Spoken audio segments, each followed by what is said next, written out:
Welcome to Eklavya स्नातक and I am Sachin. And आज की इस वीडियो में हम सभी बीए प्रोग्राम से सेमेस्टर 5 का जो आपका पोल साइंस का सेक्स सब्जेक्ट है योर लॉज योर राइट्स, इसका जो सेकंड टॉपिक है या आप कह सकते हो जो सेकंड चैप्टर है laws related to criminal justice administration, ये आज हम समझने वाले हैं इजीली। और D U S O L and NCWEB सभी के लिए ये वीडियो काफ़ी हेल्पफुल है। And if you want to ask any question and if you have any query, you can follow me on Instagram and my username is in front of your screens. और आपको बताना चाहूँगा कि अगर आप हमारा टेलीग्राम चैनल ज्वाइन करना चाहते हैं तो एकलव्य स्नातक 1 सर्च मारकर आप हमारे टेलीग्राम चैनल से भी जुड़ सकते हैं। तो अगर हम बात करें सिलेबस की तो यूनिट 1 हमारी कंप्लीट हो चुकी है। ठीक है, आज जो मैं आपको बताने वाला हूँ वो यूनिट 2 है।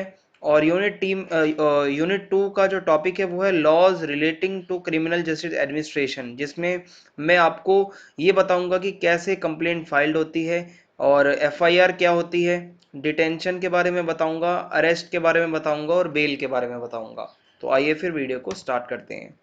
सो टॉपिक्स की बात करें क्या क्या हम इस वीडियो में कवर करेंगे, तो सबसे पहले मैं आपको बताऊंगा कि ऑफेंस कितने तरह के होते हैं, एफआईआर का पूरा प्रोसीजर क्या होता है, कंप्लेंट और एफआईआर में क्या डिफरेंस होता है, अरेस्ट और डिटेंशन किसे कहते हैं और क्या राइट होते हैं अरेस्टेड पर्सन के, किस तरीके से विमेन और चिल्ड्रन के लिए स्पेशल राइट्स भी होते हैं, बेल कैसी होती है, कितने टाइप्स की बेल होती है, तो सारा प्रोसेस हम पढ़ेंगे।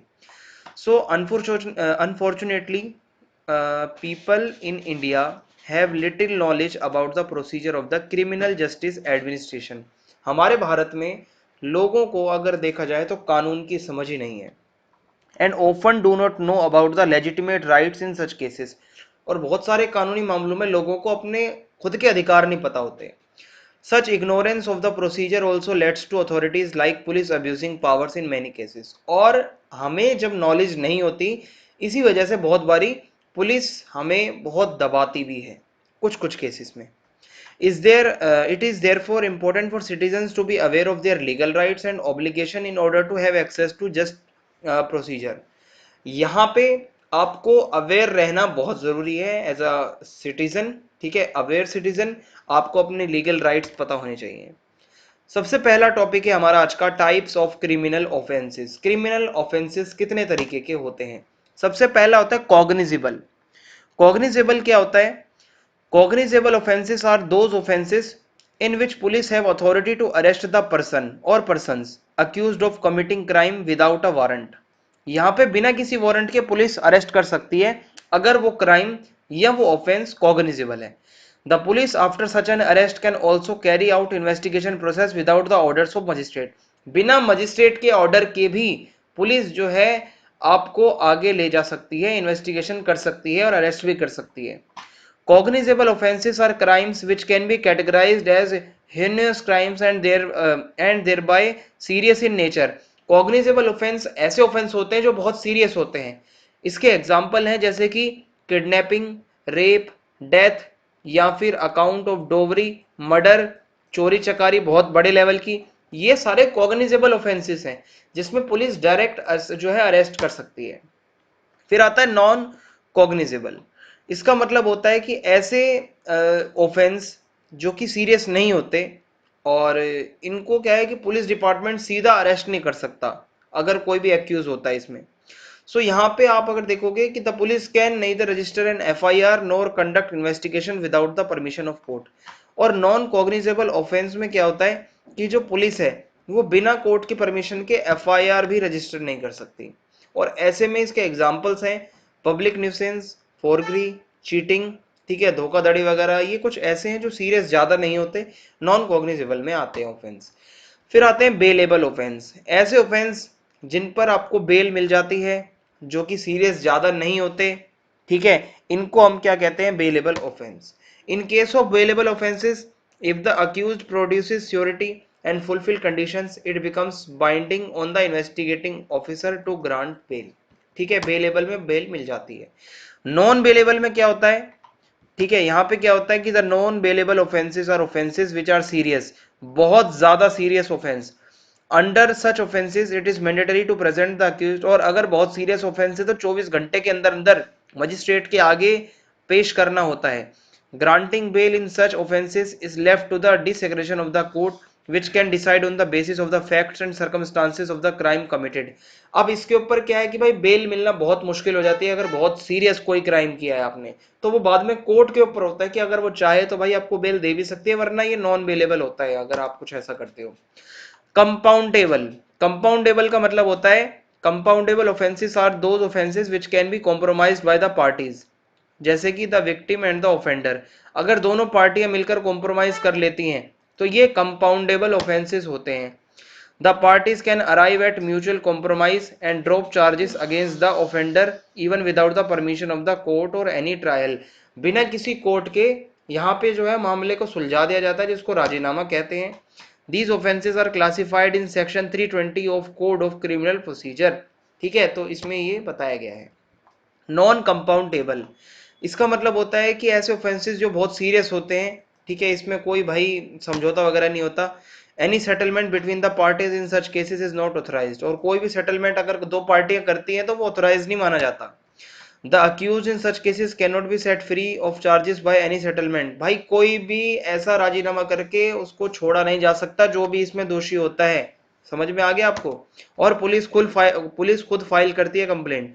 दे are decided for the acquittal or conviction of the offender only after the conclusion the trial, ठीक है, तो इसमें भाई मिलती है सजा। अगला टॉपिक है एफआईआर, जिसको हम कहते हैं फर्स्ट इंफॉर्मेशन रिपोर्ट। एफआईआर का क्या मतलब है, अंदर मैं आपको समझाता हूं।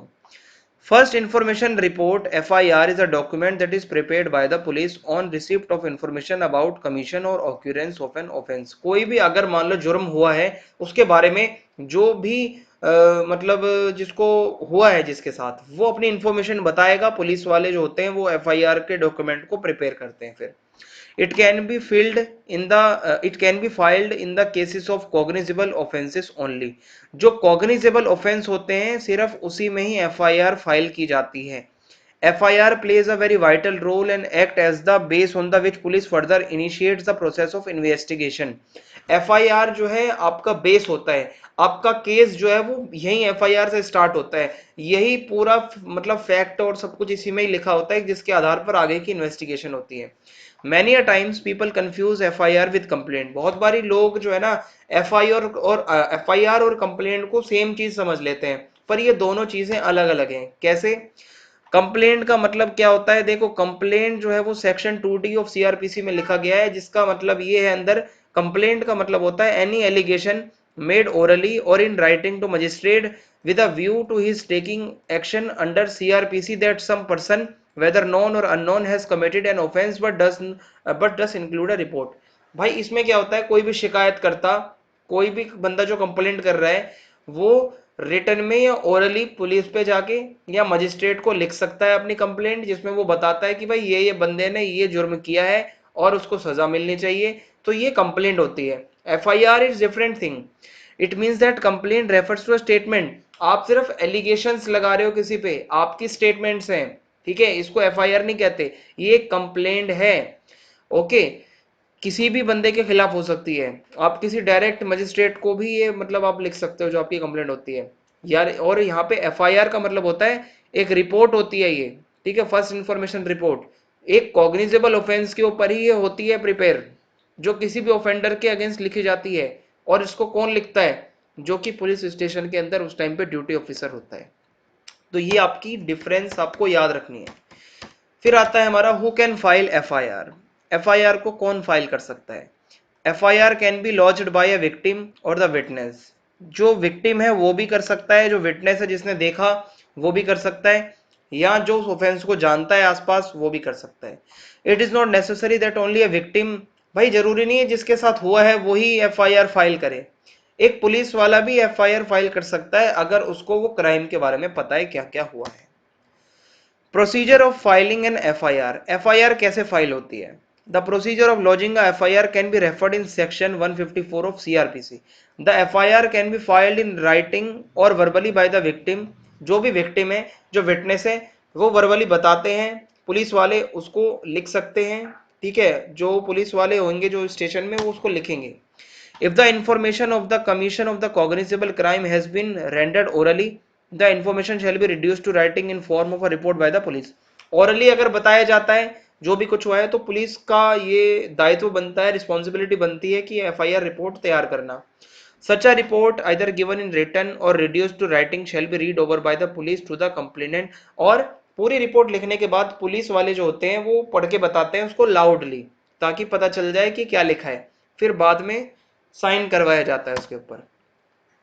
It is to be noted here that it is the right of the person filing an FIR to know the details of the information received and recorded by the police।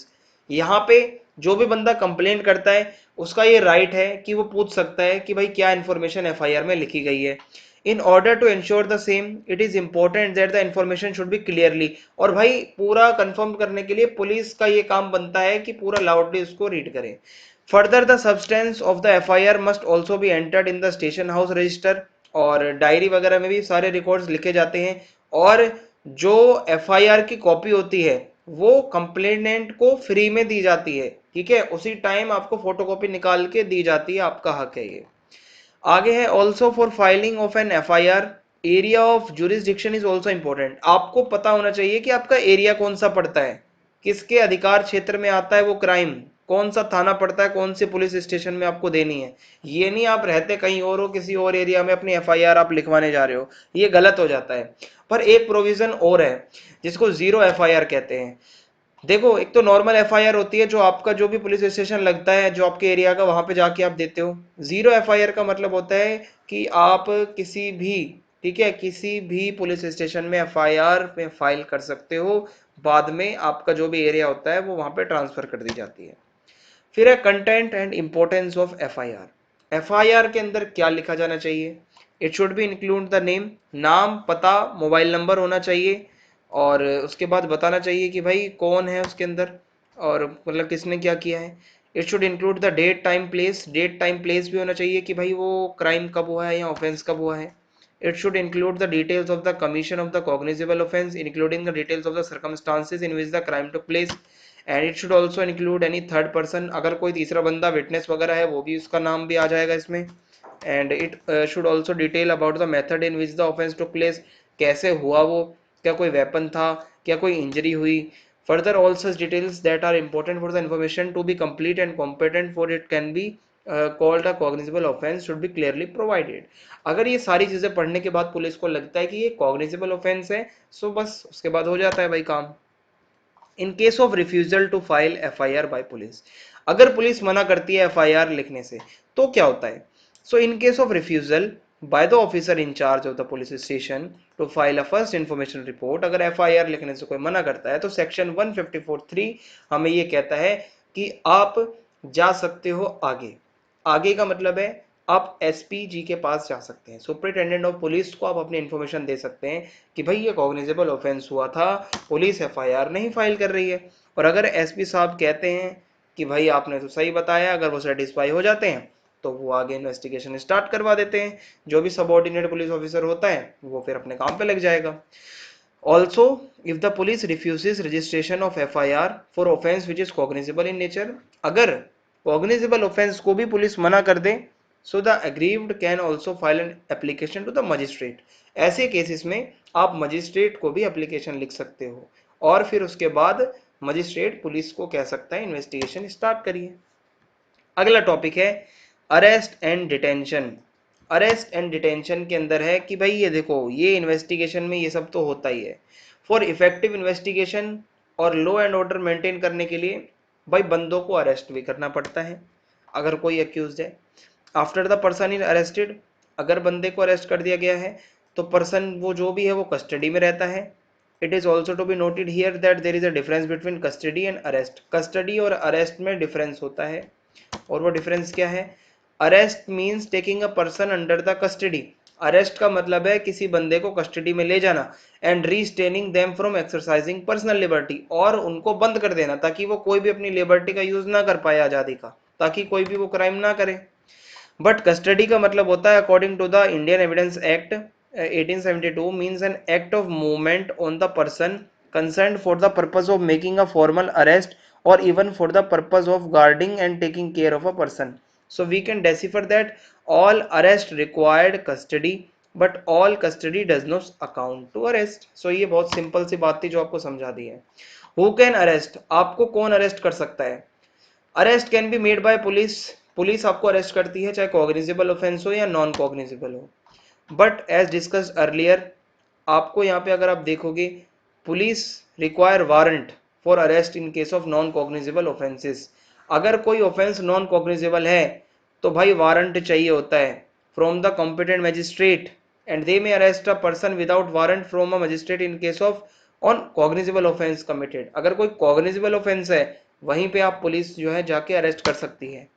The section 45 of CRPC exempts the members of armed forces from being arrested for anything done by them in discharge of their official duties except after obtaining the consent of the government. Section 45 CrPC का ये कहता है जो arm forces के member हैं उनको बाहर रखा जाता है इस वाले कानून से। Arrest can also be made by a private person, कोई प्राइवेट बंदा भी अरेस्ट कर सकता है अंडर सेक्शन 43 ऑफ सीआरपीसी। अगर कोई बंदा प्रेजेंट है, ठीक है, और अगर कोई बंदा नॉन बेलेबल या कॉग्निजेबल ऑफेंस कर रहा है तो प्राइवेट पर्सन भी एक्शन ले सकता है और उसको हैंड ओवर कर सकता है नियरेस्ट पुलिस स्टेशन में। अंडर सेक्शन 44 और CrPC arrest can also be made by magistrate, magistrate भी अरेस्ट कर सकते हैं भाई अगर कोई भी ऐसा ऑफेंस किया है, whether executive or judicial within his local jurisdiction. The magistrate exercises the right to arrest the offender without a warrant, बिना वारंट अरेस्ट कर सकते हैं भाई मजिस्ट्रेट आपको। ओके, फिर उसके बाद आता है प्रोसीजर ऑफ अरेस्ट, अरेस्ट कैसे किया जाता है। The CrPC lays down the procedure for arrest or how arrest can be made. So according to the section 46(1) of CRPC, in making an arrest the police officer or other person making the arrest shall actually touch or confine the body of the person to be arrested unless there is a submission to the custody by word or action. भाई police वाले पकड़ के ले जाते हैं। A person can also be arrested forcibly if the person resist, अगर कोई बंदा नहीं आ रहा, आपने देखा होगा ना बहुत बारी पुलिस बुलाती है, अरेस्ट करती है, वो लेट जाते हैं, फिर पुलिस उनको खींचातानी करके ले जाती है उठा के, तो यही बताया गया है। सो भाई पुलिस को पूरी अथॉरिटी है कि ऐसे में वो फोर्सफुली भी अरेस्ट कर सकती है। However, that does not give right to cause death of a person who is not accused of an offense punishable by death sentence or life imprisonment. Right of arrested person, कोई बंदा गिरफ्तार हो जाता है तो उसके क्या राइट्स हैं? राइट टू बी इन्फॉर्म्ड, क्यों अरेस्ट किया गया है। Right to apply for bail, bail के लिए अर्जी लगा सकता है, अप्लाई कर सकता है। Right to be presented before the magistrate within 24 hours of arrest, 24 घंटे पूरे होने से पहले मजिस्ट्रेट के आगे पेश होने का राइट है। Right to get free legal aid, सरकार की तरफ से, स्टेट गवर्नमेंट की तरफ से फ्री लीगल एड दी जाती है, सरकारी वकील दी जाते हैं, तो उसके लिए भी भाई पूरा राइट है। Right to be examined by medical practitioner, आप अपना मेडिकल करवा सकते हो पुलिस को कह के, अगर आपका सर फट गया, आप कंप्लेंट लिखवाने गए हो, आप पुलिस को कह सकते हो मेरा मेडिकल करवाइए अभी। ठीक है, आगे चलते हैं। Specific rights of women and children, women and children के लिए कुछ स्पेसिफिक राइट्स हैं। It is important to note that a male police officer has no right to touch women's body, कोई भी मेल पुलिस ऑफिसर किसी महिला के शरीर को हाथ नहीं लगा सकता अरेस्ट के लिए भी। Also arrest of a female between sunset and sunrise should be avoided, sunrise का समय हो या सनसेट का समय हो किसी महिला को अरेस्ट ना किया जाए। If required can be made by the permission of the magistrate in the presence of lady police, अगर बहुत जरूरी हो जाता है अरेस्ट करना तो मजिस्ट्रेट की परमिशन चाहिए और साथ में लेडी पुलिस भी होनी चाहिए। According to section 51(2) of CRPC, whenever it is necessary to cause a female to be searched, the search shall be made by another female with strict regard to decency. अगर किसी को खोजबीन करनी है कोई केस में भाई, अगर महिला है तो उसको महिला पुलिस वाली हैंडल करेगी सबसे पहले।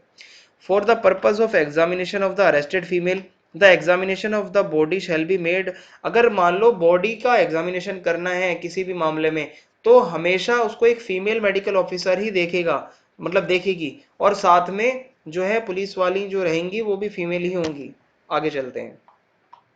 If the women is detained in the police custody she must be guarded by the female police officer, अगर कस्टडी में किसी को रखा जाता है किसी फीमेल को तो उसकी सुरक्षा में महिला पुलिस वाली भी रहेंगी। Women has right to get free legal aid and even can be granted bail in non bailable offences, भाई विमेन को एक राइट है यहाँ पे कि नॉन बेलेबल ऑफेंस में भी आपको बेल मिल जाती है if you are a women, और आपको फ्री लीगल एड मिलेगी। अगर मान लो कोई महिला प्रेग्नेंट है तो पुलिस को अवॉइड करना चाहिए अरेस्ट करने में, पर अगर करना जरूरी है सो आप जितनी भी pre and post natal care होती है, प्रेगनेंसी में जो केयर करनी होती है, वो पुलिस स्टेशन में या पुलिस ही करती है उसकी। फिर वेन ए जुवेनाइल, अगर कोई नाबालिग 18 साल से नीचे का कोई भी अगर करता है तो उसको चार्ज किया जाता है under the charge of the special juvenile unit और the designated police officer, and such matters should be immediately reported at juvenile justice board. ठीक है, वेन अ जुवेनाइल यानी कि 18 से नीचे वाले को किसी को अरेस्ट किया जाता है and brought before an officer in charge of police station, the parents, उसके गार्जियंस को इन्फॉर्म करना बहुत जरूरी है अरेस्ट के बारे में। If the juvenile is accused of a bailable or non-bailable offense and is arrested, he or she must be released on bail or bail with or without surety। भाई bell मिल जाती है आसानी से जो 18 से नीचे होते हैं। If not released on bail for some reason, then such juvenile should be sent to observation home। अगर बेल नहीं मिलती तो उनको ऑब्जर्वेशन होम में भेज दिया जाता है। A juvenile accused of a crime cannot be tried together with adults and should be separated even if involved in the similar or same crime। अगर कोई जुवेनाइल 18 से नीचे का है, उसको उसी के जो साथी और दोषी हैं वो एडल्ट हैं तो उसके साथ नहीं रखा जाएगा, अलग रखा जाएगा, चाहे क्राइम सेम किया हो। The trial of the juvenile must be done under the juvenile justice 2015 act. तो समझ आ गया होगा आपको। अगला टॉपिक है detention of arrested person. Article 22(2) of the constitution, ये हमें बताता है कैसे डिटेन होता है। भाई देखो 24 घंटे से पहले पहले पेश करना है, ये आपको पता होगा। एंड आपको ये भी पता है कि it is therefore mandatory to produce, भाई जिसको भी गिरफ्तार किया है 24 घंटे तक करना है। एंड अगर उस बंदे का कोई फंडामेंटल राइट वायलेट होता है तो उस डिटेंशन को ही गैर कानूनी कह दिया जाता है। Okay, in case that it appears to be investigation officer that the investigation cannot be complete, अगर 24 घंटे तक इन्वेस्टिगेशन नहीं हो पाती तो the office in charge of the police station can seek extension. Magistrate को आप रिक्वेस्ट कर सकते हैं, जो पुलिस वाले होते हैं, कि भाई थोड़ा सा डेट आगे बढ़ा दी जाए। और उसके बाद जितनी भी मतलब जो होती है मजिस्ट्रेट को आप बता सकते हैं भाई इतना टाइम लग रहा है। मजिस्ट्रेट जो है 15 दिन तक बढ़ा सकते हैं। Okay, and in instances where the magistrate exercises jurisdiction over the case of such arrest and he or she thinks fits that the detention of the accused is desirable for the further investigation, अगर magistrate को लगता है कि ये जो उसको पकड़ा हुआ है ये सही पकड़ा हुआ है तो भाई 60 दिन तक भी उसकी आगे बढ़ाई जा सकती है कस्टडी जो डिटेंशन की होती है। Further, if magistrate thinks fit and the case so satisfies that the investigation is related, भाई अगर लगता है कि अब पक्का इसने कोई जुर्म किया हुआ है, इतने दिन रख लिया, 90 दिन तक और रख लो। समझ में आ गया। और उसके बाद कोई डिटेंशन नहीं होती, लास्ट 90 दिन तक होती है। अगला टॉपिक है बेल। बेल का मतलब है प्रोविजनली रिलीज कर देना किसी बंदे को, जेल में जाने से बचा लेना, बाहर आ जाना। ठीक है, कोई भी अरेस्टेड पर्सन है उसको लीगल कस्टडी जो है मतलब उसको थोड़ा सा मतलब रिलीज कर दिया जाए। The accused also get freedom to defend, और जब उसको आज़ाद कर दिया जाता है तो भाई उसको फिर मौका मिल जाता है अपने फ्रेंड से और वकीलों से, वो मिल सकता है, बात कर सकता है कैसे इस केस को टैकल करना है आगे। बेल के कुछ टाइप्स होते हैं। पहला टाइप है regular bail. Regular bail can be granted to the person who is already in the custody after the arrest for commission of non bailable offences under section 437 and 439 of criminal procedure code. Interim bail का मतलब है it is a temporary bail which is granted for a short period of time, छोटे समय के लिए ये bell मिलती है। और ठीक है, जब तक एंटीसिपेटरी बेल के लिए वो अप्लाई कर देता है। एंटीसिपेटरी बेल का मतलब है it is a bail which is like a pre preparation by the person who deciphers that he or she can be arrested under a non-bailable offense. The person can apply for a bail to the session court or high court seeking a direction that in case of his arrest he may be released on bail। भाई ये anticipatory bail में ये होता है, कोई बंदे को लग रहा है कि भाई मैं आगे चल के अरेस्ट हो सकता हूँ, कोई मुझे फंसा सकता है, तो ये पहले ही आप इसको इन्फॉर्म कर सकते हो कोर्ट को और आप थोड़ा सा टाइम मांग सकते हैं। समझ में आ गया। और उसके बाद आपको बेल मिल जाती है। तो ये हमारे 3 टाइप की बेल होती हैं। और in case of special condition for granting of the bail, it is usually a condition that the accused must comply with in order to remain outside of the custody।